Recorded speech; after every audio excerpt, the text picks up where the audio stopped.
Assalamualaikum warahmatullahi wabarakatuh. Perkenalkan, nama saya Jihan Mawaddah Lubis dengan NIM 0201212070. Saya berasal dari kelas HKI 2C. Adapun maksud dan tujuan saya membuat video ini yaitu untuk memenuhi salah satu tugas akhir dari mata kuliah Filsafat Ilmu. Nah, materi yang akan saya sampaikan serta saya paparkan di video kali ini yaitu mengenai hermeneutika. Ada beberapa poin penting yang akan saya sampaikan mengenai materi hermeneutika. Yang pertama, pengertian dari hermeneutika. Yang kedua, sejarah singkat hermeneutika. Yang ketiga, bentuk-bentuk hermeneutika. Yang keempat, tujuan dan manfaat dari mempelajari hermeneutika, dan yang terakhir adalah tokoh-tokoh serta pemaparan dari hermeneutika. Saya ingin berterima kasih kepada Ibu Siti Fatimah selaku dosen pengampu mata kuliah Filsafat Ilmu yang telah memberikan saya tugas ini. Semoga apa yang saya sampaikan di video kali ini dapat menambah wawasan bagi diri saya sendiri dan orang-orang yang akan melihat video ini nantinya. Oke, langsung saja. Simak baik-baik ya video yang akan saya sampaikan setelah ini.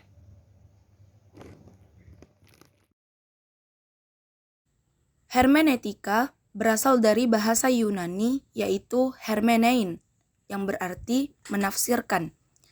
Sedangkan kata bendanya yaitu hermeneia, yang berarti tafsir.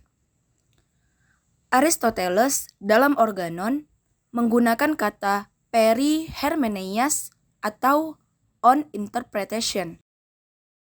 Hermeneutika merupakan studi tentang pemahaman, yaitu melakukan interpretasi terhadap teks atau tindakan-tindakan manusia. Hermeneutika berusaha mengungkapkan makna yang tersembunyi dari setiap tanda atau simbol yang terdapat di dalam teks ataupun tindakan manusia. Dalam sejarahnya, mula-mula hermeneutika merupakan prinsip interpretasi Bible. Jadi, pemahaman paling awal terkait dengan hermeneutika sebagai ilmu merujuk pada prinsip-prinsip interpretasi Bible. Pada tahun 1654, J.C. Denhauer menulis buku tentang hermeneutika sebagai metode interpretasi. Pada perkembangannya, yaitu pada abad ke-18, lahirnya filologi klasik yang memiliki pengaruh besar terhadap hermeneutika, baik yang memunculkan metode kritik historis dalam teologi, yang kemudian hermeneutika ini identik sebagai ilmu filologi. Namun, pada tahun 1819, Schleiermacher dalam pendidikan kuliahnya menyerukan konsepsi baru tentang hermeneutika yang mengarahkan hermeneutika ini sebagai ilmu dan seni dengan sejumlah kaidah dan menjadi lebih sistematis dan koheren. Hermeneutika bukan lagi identik dengan filologi, melainkan sebagai hermeneutika umum yang kemudian perkembangannya kita kenal sebagaimana hari ini.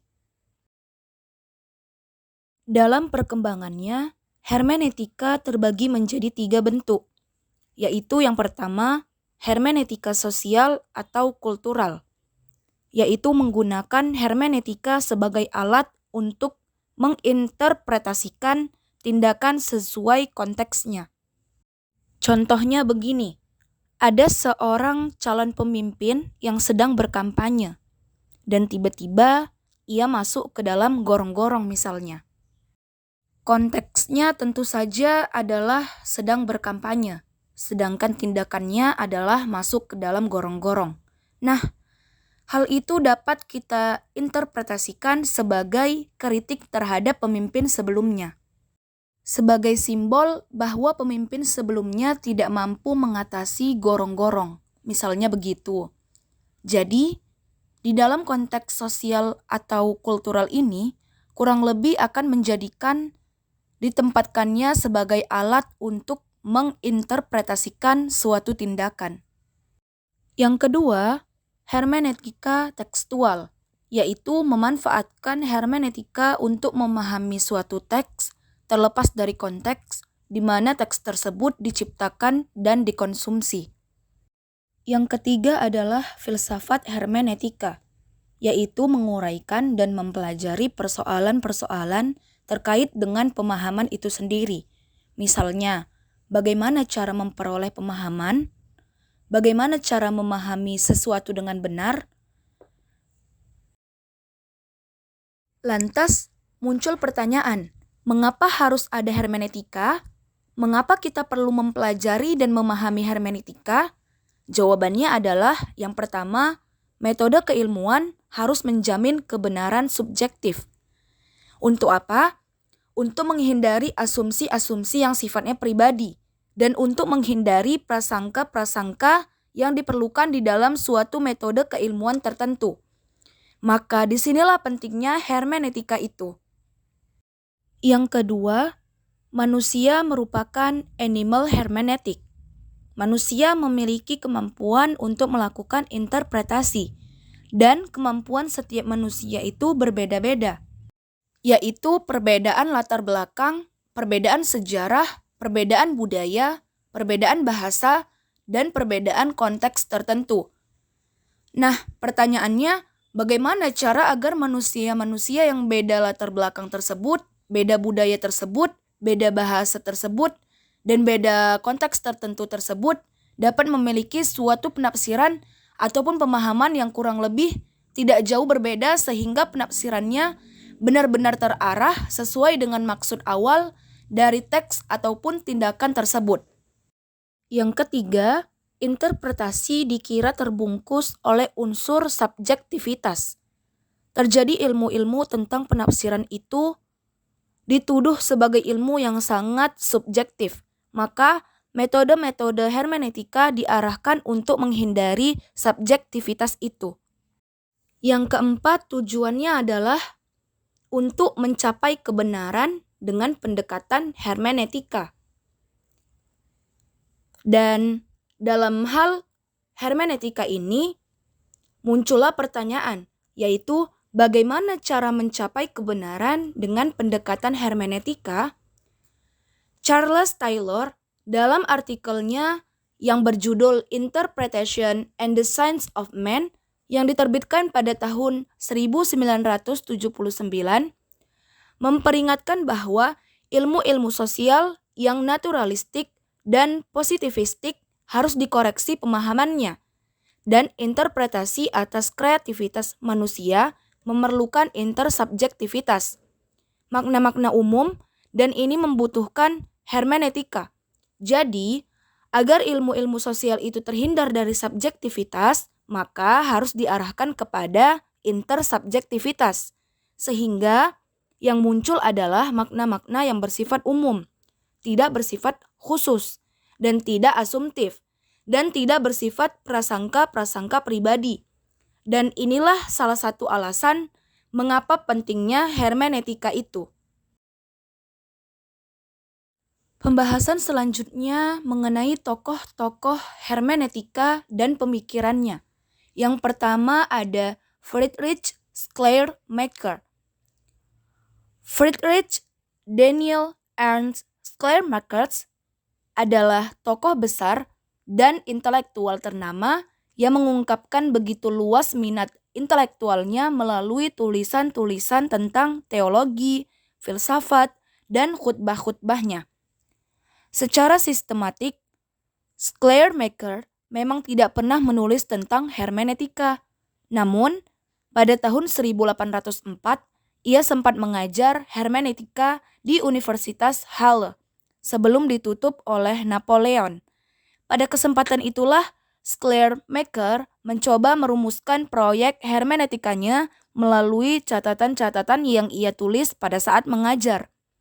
Catatan-catatan kecil atau aphorismen mengantarkannya menjadi mahaguru hermeneutika, sejarah filsafat, etika, dialektika, teologika praktis, dan teologika dogmatik, dan perjanjian baru ketika ia pindah ke Universitas Berlin yaitu pada tahun 1810.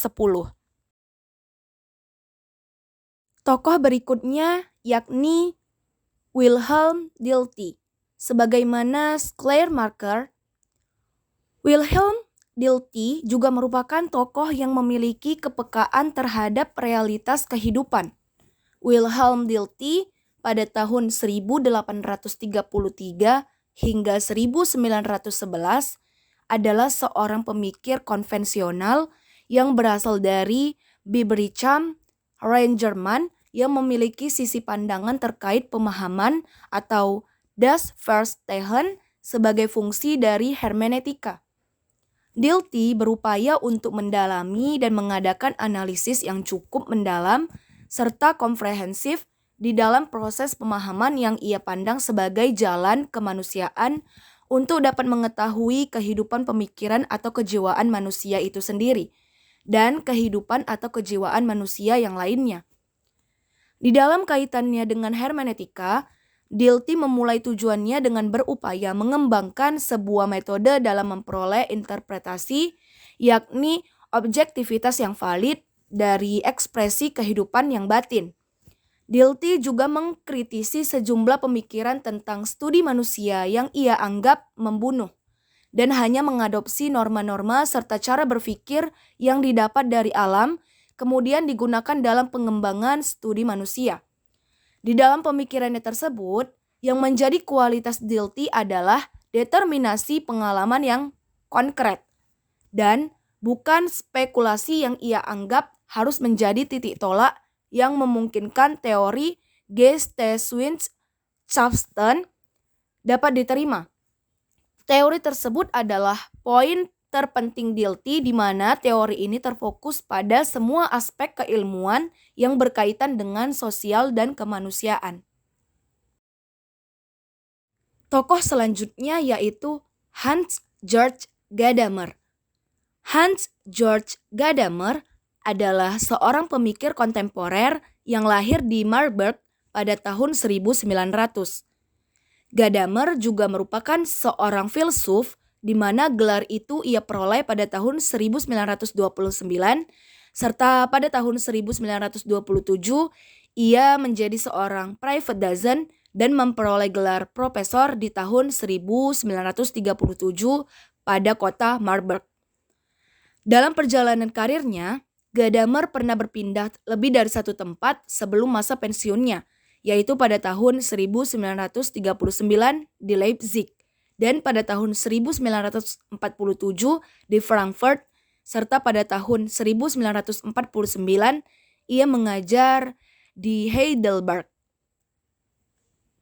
Pada masa-masa pensiunnya, Gadamer memberikan sumbangan besar terhadap bidang filsafat dengan mempublikasikan bukunya yang berjudul Kebenaran Metode. Dan di dalam studi hermeneutikanya, Gadamer memberikan penekanan pemikirannya terhadap pemahaman yang ia arahkan terhadap pemahaman ontologis dan bukan pada metodologis. Menurut Gadamer, sebuah kebenaran selalu menerangi metode individual dan metode justru dianggap sebagai penghambat dari suatu kebenaran. Nah, itu dia tadi beberapa penjelasan mengenai hermeneutika. Mungkin hanya ini yang dapat saya sampaikan serta saya paparkan mengenai materi yang saya bawakan, yaitu tentang hermeneutika. Lebih dan kurangnya saya mohon maaf, dan saya berharap apa yang saya sampaikan di video kali ini dapat bermanfaat serta membuka wawasan khususnya bagi diri saya sendiri dan orang-orang yang melihat video saya ini nantinya. Saya akhiri dengan wabillahi taufik wal hidayah. Wassalamualaikum warahmatullahi wabarakatuh.